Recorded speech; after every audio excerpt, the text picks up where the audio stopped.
Supreme court বিচারক নিয়োগ বিল রহিতকরণ ও স্থানীয় সরকার সংশোধন বিলগুলো নিয়ে জাতীয় সংসদে সরকার ও বিরোধী দলের মধ্যে উত্তপ্ত বাক্য বিনিময় এবং ওয়াকআউটের ঘটনা ঘটেছে। এসব আইনের প্রণয়নের মাধ্যমে বিএনপি নব্য ফ্যাসিবাদের পথে যাচ্ছে বলে অভিযোগ জামায়াত এনসিপির। তবে সরকারি দলের তরফ থেকে বলা হয়েছে এসব আইনের অপব্যবহার হবে না। নিয়ামুল আজিজ সাদেকের রিপোর্ট। বিরোধী দলের আপত্তির মুখে সংসদে কণ্ঠভোটে পাশ হয় বেশ কয়েকটি বিল। প্রতিবাদে ওয়াকআউট করে বিরোধী দল। মাগরিবের নামাজের বিরতির পর সংসদে ফিরে আসে বিরোধী দল। ওয়াকআউট নিয়ে তর্কে জড়ান বিরোধী দলীয় নেতা ও স্বরাষ্ট্রমন্ত্রী। বিল আজকে পাশ হয়েছে, আমরা তার দায় নিতে চাই না, এই জন্য আমরা এখন সংসদ থেকে ওয়াকআউট করছি। আইন প্রণয়ন প্রক্রিয়ার first reading, second reading, third reading সব রিডিংয়ে ওনারা সহায়তা করেছেন। কেউ কেউ হাত তুলে সমর্থনও দিয়েছে। সমস্ত প্রক্রিয়ায় অংশগ্রহণের পরে ওয়াকআউটের কোনো মানে আছে কিনা এটা জানার জন্য। বৃহস্পতিবার সারাদিনে 28টি বিল পাস ও জাতীয় মানবাধিকার কমিশন সংশোধন বিল সহ 3টি আইন বাতিল হয়। অধিবেশন শেষে সাংবাদিকদের মুখোমুখি হন বিরোধী দলীয় নেতা ডাক্তার শফিকুর রহমান ও চিফ হুইপ। তারা অভিযোগ করেন নতুন করে ফেসিবাদের পথে হাঁটছে সরকার।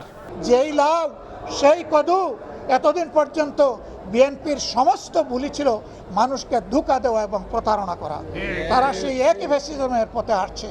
আমরা আপনাদেরকে কথা দিচ্ছি দেশবাসী, আমরা ফ্যাসিজমকে মেনে নেব না। জনবিরোধী যে আইনগুলো আজকে সংসদে শুধুমাত্র টু-থার্ড মেজরিটির বলে পাশ করা হয়েছে, তারই প্রতিবাদ জানিয়ে, নিন্দা জানিয়ে আমরা সংসদ থেকে ওয়াকআউট করেছি। 94 সালে হয়েছিল মাগুরায়, এবার হলো বগুড়ায়। শুধু নাম পরিবর্তন হয়েছে কিন্তু স্টাইল একই ধরনের ছিল।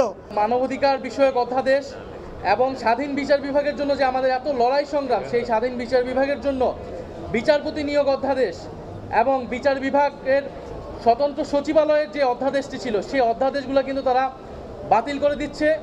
এছাড়াও স্থানীয় সরকার সম্পর্কিত অনেকগুলো অধ্যাদেশ, যেটার মাধ্যমে সংবিধান বিরোধী অবস্থান তারা নিচ্ছে। যারা নিজেরাই এত সংবিধানের কথা বলে, প্রশাসক নিয়োগ করে, দলীয়করণ করে এবং স্থানীয় সরকার প্রতিষ্ঠানটি যদি না দাঁড়ায়, সেই ব্যবস্থার জন্য তারা কিছু অধ্যাদেশকে আইনে পরিণত করেছে। এমন আশঙ্কা অমূলক মন্তব্য করে চিফ হুইপ ও স্থানীয় সরকার প্রতিমন্ত্রী বলেন, আওয়ামী লীগের মতো করে ক্ষমতার অপব্যবহার করবে না এই সরকার। আমরা একটা টেম্পোরারিলি একটা প্রশাসক নিয়োগ করেছি যাতে সুষ্ঠু এবং ভালোভাবে নির্বাচন করা সম্ভব। যত দ্রুত সম্ভব আমরা স্থানীয় সরকারের নির্বাচন দেব এবং আপনারা দেখবেন অচিরেই সেই সব নির্বাচন হবে এবং যেসব মানুষের ভোট দিয়ে নির্বাচন করে তারাই এই স্থানীয় সরকারের নেতৃত্ব দেবে।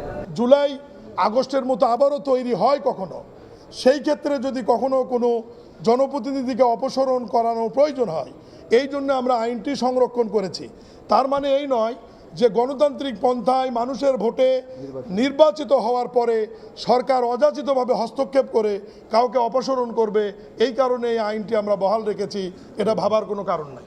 নির্বাচন কমিশনের সঙ্গে স্থানীয় সরকার নির্বাচনের ব্যয় নিয়ে আলোচনা শেষে দ্রুতই এই বিষয়ে সিদ্ধান্ত নেওয়া হবে বলে জানিয়েছেন স্থানীয় সরকার প্রতিমন্ত্রী।